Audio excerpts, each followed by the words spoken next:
एक वैशाली की नगरवधु के बारे में आप बड़े लोगों ने सुना होगा। मगध देश में वैशाली गणराज्य था और उसकी वैशाली की एक नगरवधु आम्रपाली हुआ करती थी। गणिका कहते थे उस समय में। आज हम उसको वेश्या कहते हैं या गणिका कहते हैं या कोठे पे बैठने वाली कहते हैं। तो वैशाली की नगरवधु बहुत सुंदर थी। उसकी सुंदरता की चर्चा आसपास के कई देशों तक, कई शहरों तक थी और राजा से लगा करके रंक तक हर व्यक्ति उसके साथ समय बिताते, उसके पास जाने के लिए लालच देता था, उसके पास जाने के लिए लाखों रुपया लुटाता था और उन लाखों रुपयों की वजह से, उसकी प्रसिद्ध सौंदर्य की प्रसिद्धि की वजह से उसका बहुत बड़ा नाम था। उसके यहाँ लाइन लगी रहती थी करोड़पति, लाखों पतियों की, लोगों की, और वो हमेशा मदमस्त रहती थी अपने सौंदर्य में, अपने धन में, अपने विलासिता में, ऐश में। उसे लगता था कि मैं अपने सौंदर्य के बलबूते पर मैं कुछ भी पा सकती हूँ, कुछ भी कार्य कर सकती हूँ। उसी दौरान महात्मा बुद्ध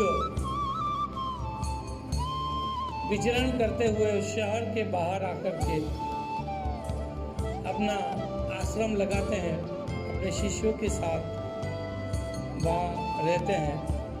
दिन में वो भिक्षाटन करने निकलते हैं, शहर में भिक्षा ले जा करके वापस आश्रम में भोजन करते हैं और वहाँ रहते हैं और तपस्या साधना करते हैं। महात्मा बुद्ध राजकुमार राजा के पुत्र थे, बहुत ही सौंदर्य वाले व्यक्ति थे और सुकुमार युवा मुनि थे। उनके सौंदर्य की भी चर्चा आम्रपाली तक पहुंचती है और उसके बाद ये चर्चा भी पहुंचती है कि वे एक राजा का बेटा सुकुमार राजकुमार संन्यास ले लेता है और एक सन्यासी की तरह अपना जीवन व्यतीत कर रहा है उस आश्रम में। उसको संसार की मोह माया की उसे चिंता नहीं है, उसके मन में कोई काम वासना नहीं है, उसके चरित्र में कोई लोभ नहीं है, कोई लालच नहीं है। उनके गुणों की जब वो चर्चा सुनती है तो आम्रपाली कहती है कि ऐसा कोई भी व्यक्ति दुनिया में नहीं है जो मेरे सौंदर्य से आकर्षित नहीं हो या मेरे बुलाने पर मेरे पास नहीं आ। तो वो बुलावा गौतम बुद्ध तक पहुंचाती है, सूचना पहुंचाती है। गौतम बुद्ध सन्यासी थे, वो इन सब बातों से विरक्त थे तो उसे लौटा देते हैं।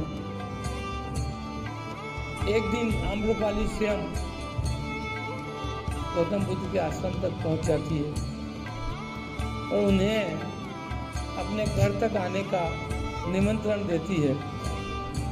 उसे लगता है कि महात्मा बुद्ध के सामने स्वयं मैं चली जाऊंगी तो मेरा रूप सौंदर्य वो जब देख लेंगे तो शायद उसे वो पिघल जाएं और मेरे साथ आ जाएं। गौतम बुद्ध उसे हंस करके आशीर्वाद देते और कहते हैं कि मैं अभी नहीं आऊँगा, लेकिन कभी समय आया तो आऊँगा। आम्रपाली वापस अपने यहाँ लौट जाती हैं और उसे लगता है कि एक न एक दिन गौतम बुद्ध जरूर मेरी सौंदर्य से आकर्षित होकर के मेरे पास जरूर आए। समय व्यतीत होता जाता है, समय परिवर्तित होता है और आम्रपाली पर राजद्रोह का आरोप लगता है। राजा की सेना आकर के उसको गिरफ्तार करके ले जाती है आम्रपाली पर पड़ोसी देश के राजा से प्रेम करने का आरोप लगता है, जो कि देशद्रोह था। राजा उसे सजा सुनाते हैं, उसको देश निकाला दे देते हैं और वो जहाँ भी दिखे उसे लोग पत्थरों से मारे, ऐसी सजा सुना देते। एक समय था उस आम्रपाली का, जब देश विदेश के बड़े बड़े कुबेरपति, लखपति, करोड़पति लोग, राजा, राजकुमार उसके यहाँ लाइन लगा करके खड़े रहते थे, उसके ऊपर धन की वर्षा करते थे। उसी का भी समय परिवर्तित हुआ और वहीं के लोग वो जहाँ भी खड़ी रहती है उसको पत्थरों से मारते हैं। वो बचते बचाते भागते हुए निकलती है, शहर की सीमा पार कर करके लोग उसको पत्थर मारते हैं। वो घायल अवस्था में कहीं पड़ी हुई होती है। वो अपने पुराने समय को याद करती है, पुराने समय के अहंकार को याद करती है। उस ऐश्वर्य की वजह से उसके मन में जो अहंकार आ गया था, जो मद आ गया था, जो अहम आ गया था, उस बात को याद करके वो पछताती है, वो रोती है। उसके शरीर में जगह जगह पत्थर लगने से, चोट लगने से घाव हो गए थे, खून रिस रहा था और वो निढाल सी पड़ी थी। एक सुकुमार सा एक भिक्षु आता है और उसे आम्रपाली को हाथ दे करके खड़ा करता, उसे कहता है कि आम्रपाली, तुम्हें मेरे गुरु गौतम बुद्ध ने बुलाया है। वो सोचती है कि जब मेरा सौंदर्य था, मेरी सारी चीजें थी, तब तो गौतम बुद्ध नहीं है और आज मैं संकट में हूँ, तब मुझे बुद्ध ने बुलाया है। तो समझ जाती है कि उस समय जब गौतम बुद्ध ने ये कहा था कि एक समय आएगा तब मैं आऊँगा, तो आज मेरे बुरे समय में मेरा सहयोग करने के लिए मैंने आ जाए। वो आम्रपाली गौतम बुद्ध की शरण में जाती है, उनके आश्रम में। गौतम बुद्ध उसे आशीर्वाद देते हैं, उसे कहते हैं कि तुमने जो कर्म किए थे उसकी सजा तुम्हें मिली है।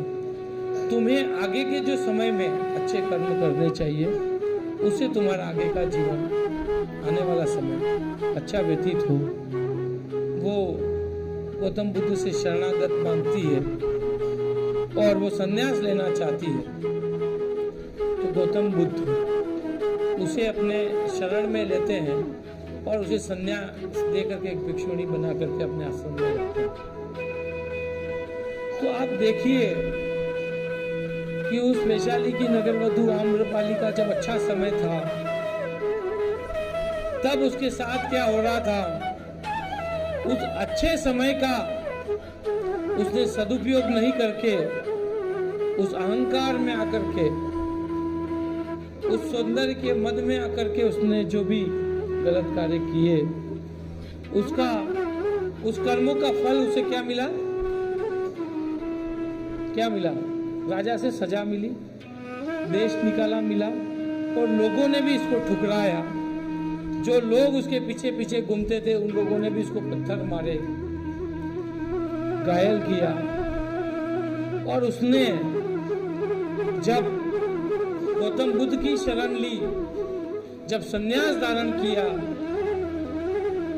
तो उसका अच्छा समय वापस भी आया। इसलिए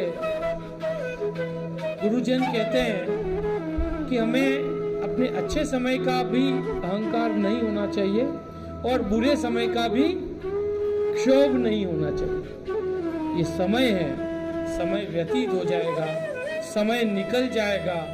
उस समय का सदुपयोग करते जाएं, उस समय में अच्छे कर्म करते चले जाएं, तो हमें उसके अच्छे फल जरूर मिलेंगे।